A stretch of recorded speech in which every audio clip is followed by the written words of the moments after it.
What's up, party people? It's your boy Drewer. We're inside Cuarto Siete Studio, aka Room 7. And today I'm going to walk through one of my tracks that I've just recently made under my alias 7th Dungeon. It's a house track. It was really fun to make. I used a lot of my outboard gear that I have here and try to make something fun, something cool, something super vibey, right? I'm gonna go ahead and show you the track, and then we're gonna walk through how I mixed it, right, and what's going on inside the mix. So let's get to the track.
All right, awesome. So you guys get the idea of the track here, right?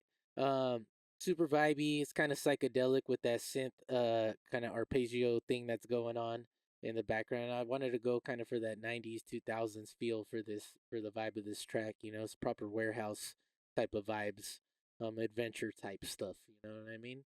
Um, but yeah. So what we're here for, right? We're gonna go into the mix. I wanted to show you what I was doing on each of these channels, and this will be probably a series of videos as I go through my different buses here, right? So first of all, we got our kick and bass bus right here. Now I don't always do that on every song. Sometimes I leave the bass in a different bus or by itself, and leave the kick in the drum bus, or have the kick and bass but with each other like this. It just varies. It just depends how I set up my mix. But on this one, I took this route, right? Um, Now we have our drum bus here. Doing some things on the drum bus as well. Which we got a lot of elements in our drum bus, right? Then I got my pads here, and then I got my synths, my other synths, right? So I got chords, and then that arpeggio line that I was talking about, right? So two different buses for this, for these elements. I could put them in one, which would be cool too, but I kind of wanted to process these pads a little differently, so that's why I have them in their separate bus, right? Um, so we're gonna start with kick and bass, and I'm gonna walk you through what's going on in this kick and bass. First, I'm gonna play the elements together. Here we go.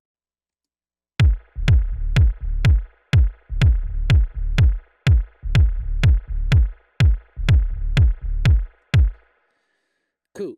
So that's the elements together. It's a real deep bass. Kick drums, really poking through. I like it a lot. I have this upper, this like slap going on this kick, and it has a little bit of a spring reverb actually going through it. And I'll show you guys. Oh, I'll show you guys that now, right? So before we get into the main kick, so here's this,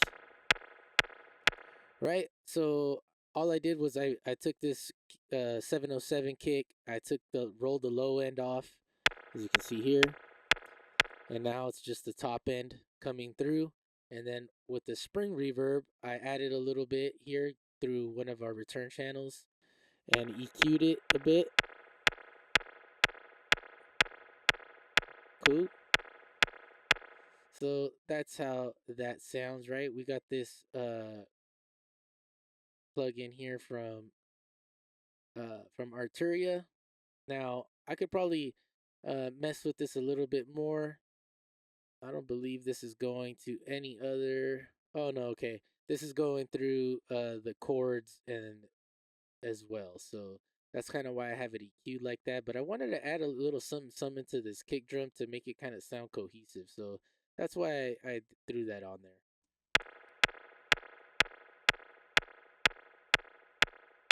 We could probably bring that down slightly. Let's see what it sounds like together.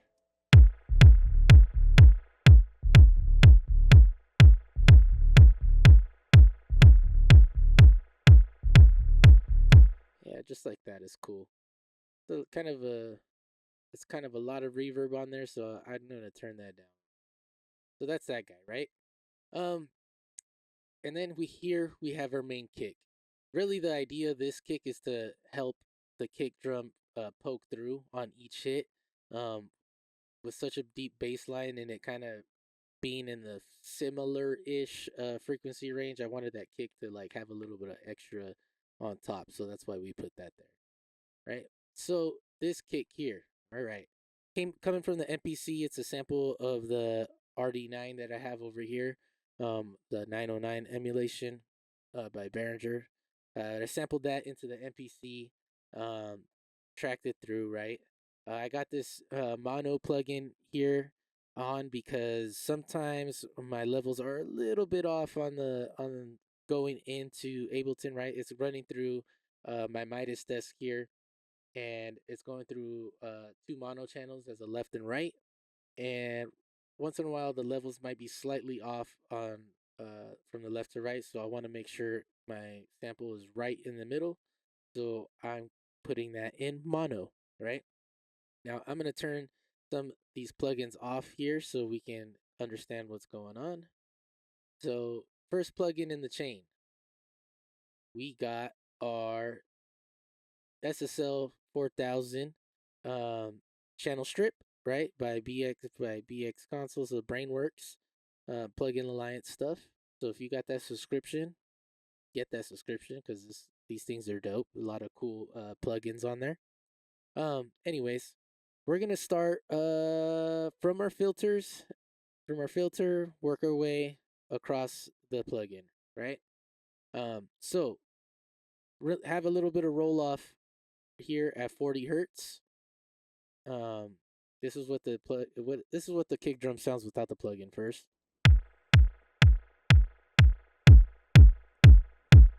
Bam.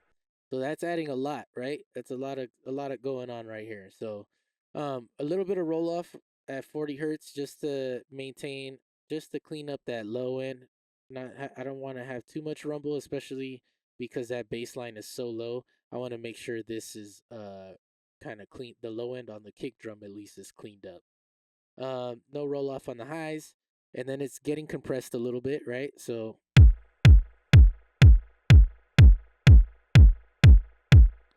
as you can hear there, the compressor is just add is taming the kick drum a little bit, tightening it up ever so slightly, right? We've got a 4-to-1 ratio, release at 0.20 milliseconds, and then the threshold kept it here at +10 because it's hitting so hard that I didn't even have to bring this the threshold down for it to capture it, right? And it's already, you can see on our meter here, it's almost at 6 dB of compression, right? And then we got our what do you call it? Our gate here. So releases at the uh same release time as the compressor. I don't want to mess with that. I want to keep it cohesive. Turn the threshold up a little bit, and then our range is to like 9 dB, right? You can see that there.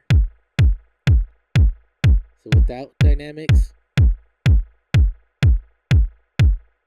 and with dynamics. So you can hear there, it's really cleaning up that that kick drum.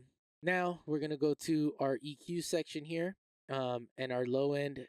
We'll start with our low end, right? I have uh, it's set at 120 hertz here, our low band, and it's not on a shelf, it's on a oh man, I forget what it's called. Let's see.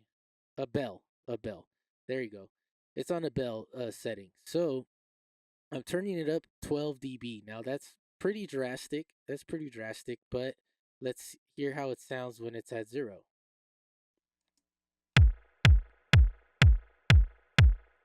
So there's not as much oomph going on the bottom, right? So let's see.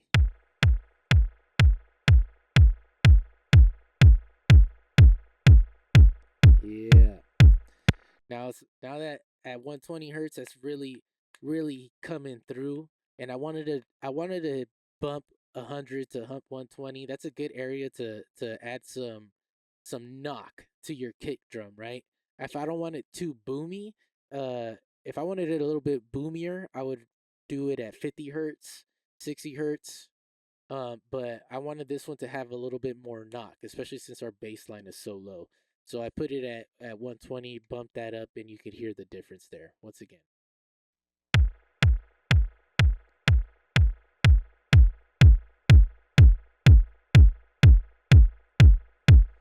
And it might be like 1, 2 dB a little too loud, but I like it though. I'm just gonna keep it because I want that to be gritty. I want that shit to be gritty, yo. Right? So then we're having a little cut at 200 hertz here on our low mid frequencies, 3 dB cut at 200 hertz. A guy told me that was a smart idea to do on a kick drum, especially in a live setting. But I find it works sometimes too to get a little bit to get rid of some of the rumble in the kick. So let's hear that.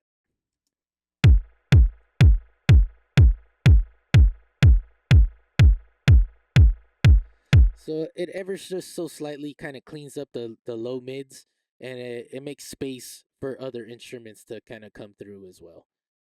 That's kind of sometimes I do that on my kicks. Sometimes I just want the kick to be nice and full, and I leave it as. Here, high mid frequencies we're boosting at about 1K. There's that slappiness going on at 1K on this kick drum, so I turn that up. So let's hear.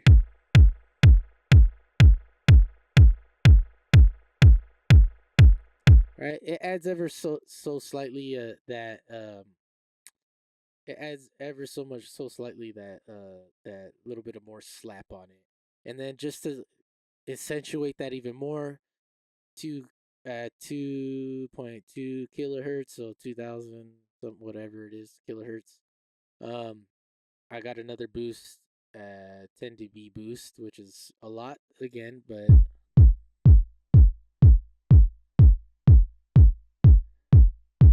it's adding ever so slightly a little bit of high end, right? And that's set on a shelf. And then on this too, we'll move on to the next section, our levels here. Maybe I should have started with this side, but whatever. Our gain, I'm turning up the gain, right? About 3 dB. And then I'm turning down and compensating for the overall volume on our channel fader here by 3 dB. So you can see it peaking on the VU meter here on the coming in, and then this is coming back out, right? So we're clipping it there, and then on the back end, we're bringing it back down. And I just wanted it to be, super gritty, super. I wanted to push, um, this SSL plugin, this to get that sound of the preamp, right? So that's that. Um, Next plugin in the chain, we got Tube Culture. Now here, I'm just mixing this in ever so slightly. I got the function at 12.1, or I got the function at P1, which is like pentode 1. Drives pretty high, bias at 3, turn the output down by 3, and then only ever so slightly bringing that mix in. And then I have this tilt EQ tilting towards the low end, and I'm again cutting off some low end here, like at 40 hertz. There it is. Cool. And this is what it sounds like, again, with it off and with it on.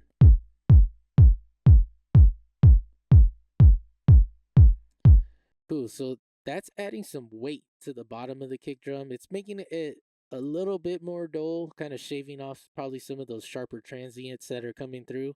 Um, but I like the way that it kind of rounds out the sound and makes it sound just a little has I don't know how to describe it. It adds weight to it. You can feel it, you can hear it like it's like, oh, it's got some oomph now to it. Right? So once again, with it, without it, and then with it. So that's pretty cool. It's kind of shaving off some of that little grittiness too at the that it has. So now I'm gonna EQ it again to kind of get clean up the low end that this distortion plugin is adding, and then dipping again here at down dipping at 316 hertz, and then adding at 1 hertz, 1,000 kilohertz. What's this sound like without it?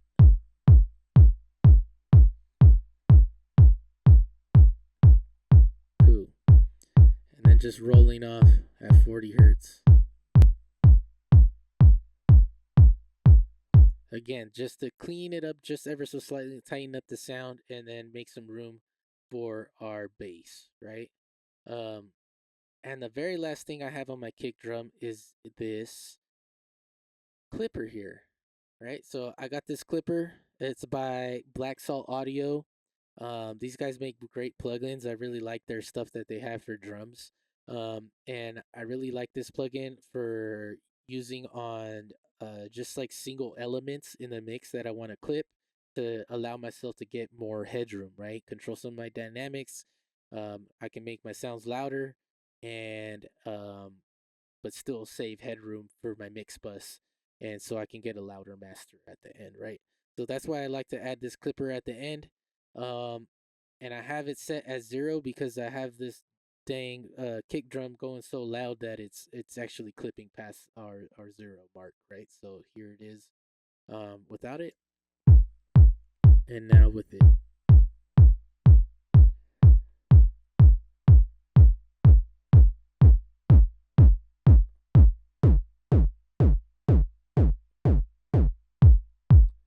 So just to show you kind of what how drastic it can get, right? I can push either into it or I can bring my threshold down, right? So it's a very simple plugin. I really like it. You can honestly it just simplifies clipping. A lot of other clipping plugins have a lot of other stuff going on. This is two things: a slider or a fader, and a knob that you can mix. You can push into the the clip, right? So here it is. Now, obviously, with this sound, I just barely want to shave off the peaks of it to clean it up. I don't want it to sound like super gritty. This isn't like a hard style track or something like that where you want like a super distorted bass kick drum. So it is already pretty damn distorted, but I want it to still sound a little bit not in that style, I guess. So I still wanted to sound kind of clean. So bam, it's cleaning that up ever so slightly. And then at the very end, I got the utility plugin at minus 3 dB to give myself headroom and have that hitting at negative 3 dB every time, right? So that's that.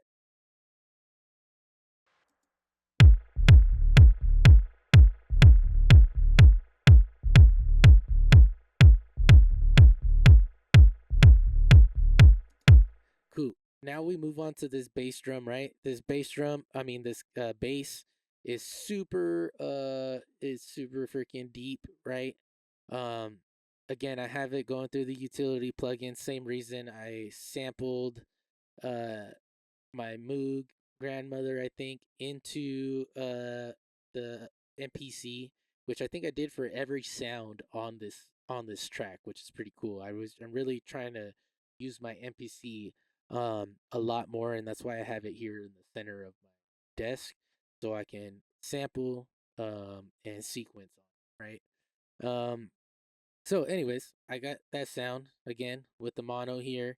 You always want your kick and bass in mono, unless you're doing some. another style of music, and you can make your bass wide and all that fun stuff too. But for this style, for what I was doing on this track, wanted a mono, right? So there's a lot going on this chain too. So I'm just gonna turn all this stuff off.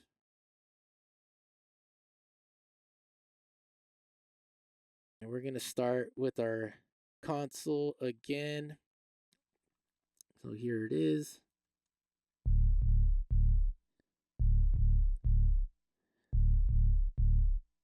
And you can see there's a gate happening.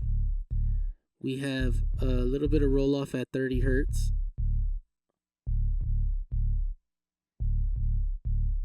I'm actually going to do that at 28 hertz. Cool. No roll off on the highs. There ain't nothing going on in the highs on this. And that's kind of all that's going on. There's nothing happening on the EQ. There's nothing going on. I didn't add more gain, and I didn't compensate for the sound on for the volume either. So it's just a filter, a little bit of roll off, and this gate so it controls it a little bit. Cool. Next plugin, R bass. We got R bass here, and I have the frequency set real low. I found the fundamental frequency of the sound, and then I wanted to boost that with R bass. So it's hitting super low. So if you don't got like really good headphones, or if you're listening on a phone or something, you're not going to be able to hear that too much. But here's what's going on.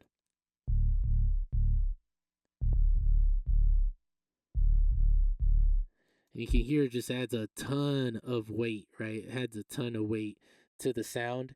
Sometimes I feel like this R bass gets rid of like the high end a little bit. It's like definitely rounding out your sound and adding like some artificial sub into there. But I like the way this sounded on this track. I really wanted it to be deep.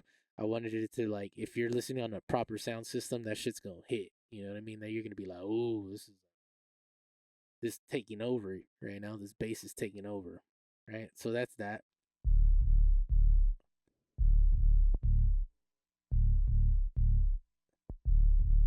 It's a little less clicky like that, but that's what we got going on there. Then I'm gonna add even more weight with this black box plugin.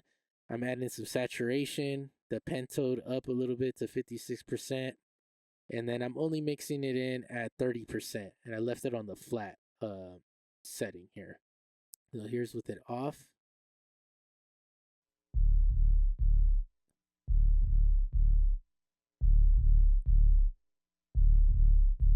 Ooh, yeah, that adds even a little bit more uh weight and girth to it too, and you can hear it start to rattle a little bit too. I want those bass bins rattling, right? I want them rattling, so that's why I got these plugins on here to make it sound heavy, you know. All right, so we got this EQ8 next. Let's hear what's going on here.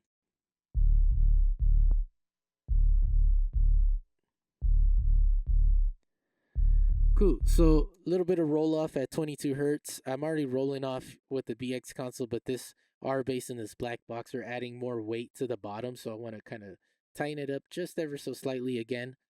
And then we got some cuts here.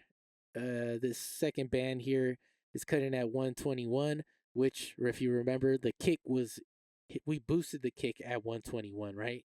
And so I want to make a little bit of room for that kick drum to come through, especially when they're hitting at the same time. It's gonna help that kick just pop through the mix a little bit more. Now you can probably do this with dynamic EQ and like dynamic side chaining and stuff too. But I like to do this way. I mean, it's pretty consistent. It's not like the bass is changing like throughout the song. It's not going like through scales and stuff, and it's not a like somebody actually playing. So it's the same thing every time. I'm okay with using a static EQ on that, right? And then let's see, three. It's cutting at 157 hertz, and that's just probably cutting out. I know I'm making space for something else in the mix too. There, I just maybe don't remember what at the moment. Maybe my snare drum. Um, And then we got this boost here on this fifth one, 800 hertz. If you ever watched a video by Warren Hewitt, um, he, he loves to boost 800 hertz on his bass, and I like to do that too. Now he's usually mixing rock music and stuff, but the concept behind it is like you got some upper harmonics on your bass, and you want it to cut through the mix ever so slightly, right? We're boosting around 1K on the kick, slightly below 800 hertz. We're boosting the bass, right? So just helps it poke through ever so much, ever so slightly more on your mix, right?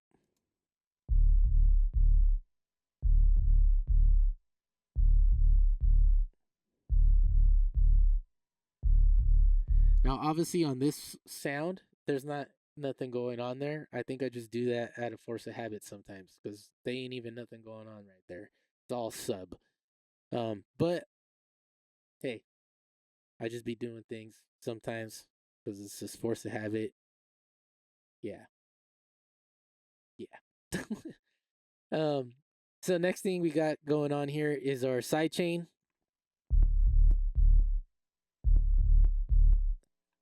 and we got that side chaining to our kick drum, to our main kick drum here. You hear that together?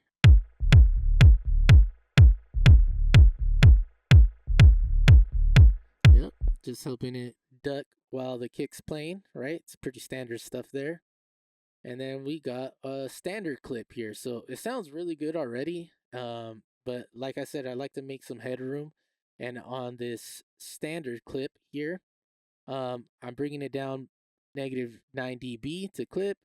Adding a little bit of saturation on the soft clips, and I have it on the soft clip setting here. So let's hear that.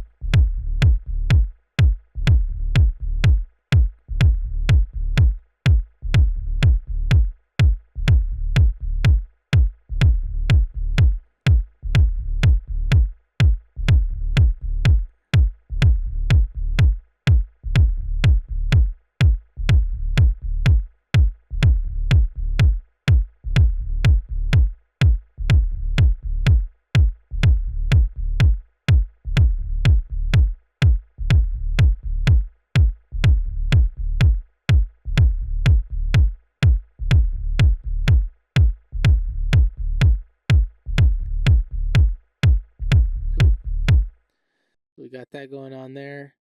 And then this last EQ is not really doing anything. I think I just had it just in case I wanted to turn this down.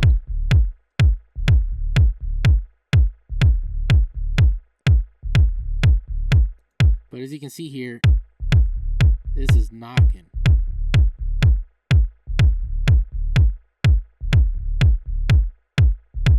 At 36 hertz is knocking on this. And then I'm compensating for all the gain I'm adding again, once again, and turning it down 3 dB, once again in mono. And if we switch screens here, we can see the relationship on the meters. I got that peaking about 11.6 dB. Kick at 3, this one at 3.2.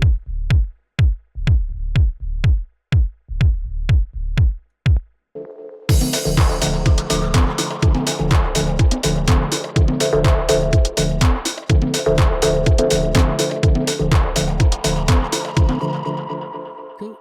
Now on the mix bus, I got ozone going on here. So this is the ozone exciter. So we're just adding even more saturation here because I'm crazy.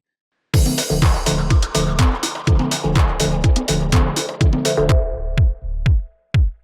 if we turn this off, turn it on,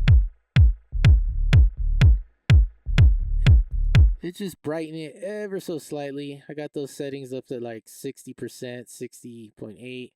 And once again, it's just more saturation, making sure that low end is hitting. And then I got another BSA clipper here, and I'm turning that down to negative 3 dB.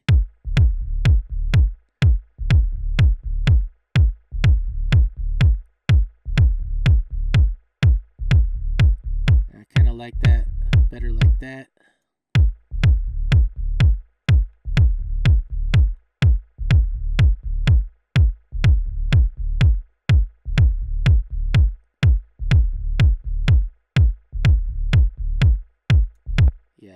that better. And actually, we're gonna put this EQ here. Turn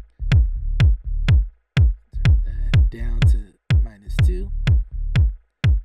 So now this whole the kick and bass is peaking at -3 dB, still leaving us some headroom for our main mix here, right? And then I got this low cut, and this is for arrangement and mixing, like more arrangement purposes, right? Certain sections of the song I want to cut out the low end, and I'm doing that with this EQ here. So you can see it. Let's see here.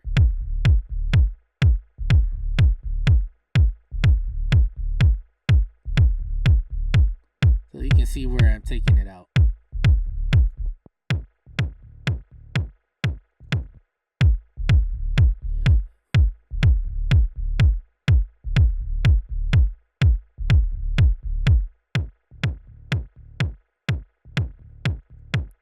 So there it is. You can hear that going on like that. And to overdo it, I even have this guy right here kind of poking through the bottom of this kick and bass too. So on a return channel, I have this, and this might be overdoing it, and that's probably why the low end sounds all crazy on this song. But I'm ever so slightly bringing that up.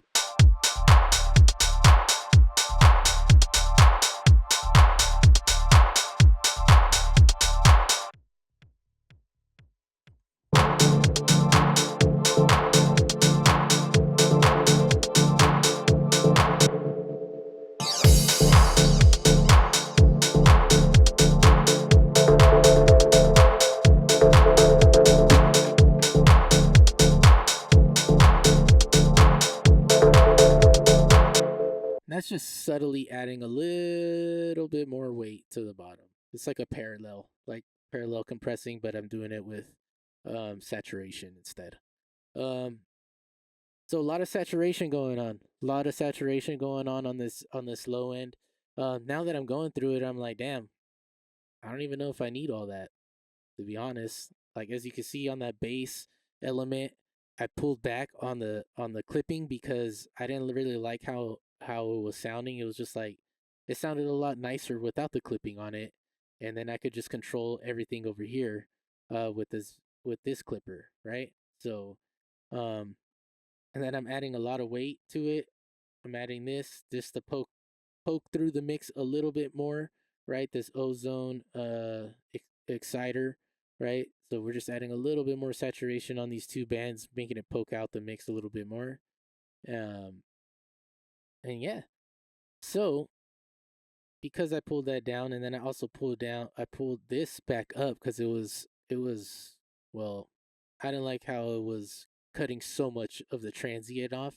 I want them to I don't want to get rid of all the transients, so I pulled this back a little bit and then just compensated for the sound on the utility right here.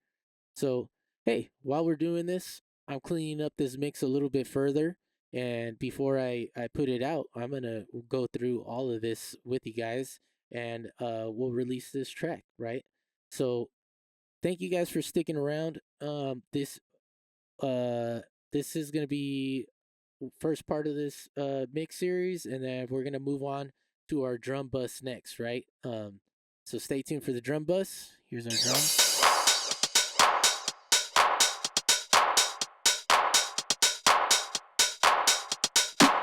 Yeah, right? Together.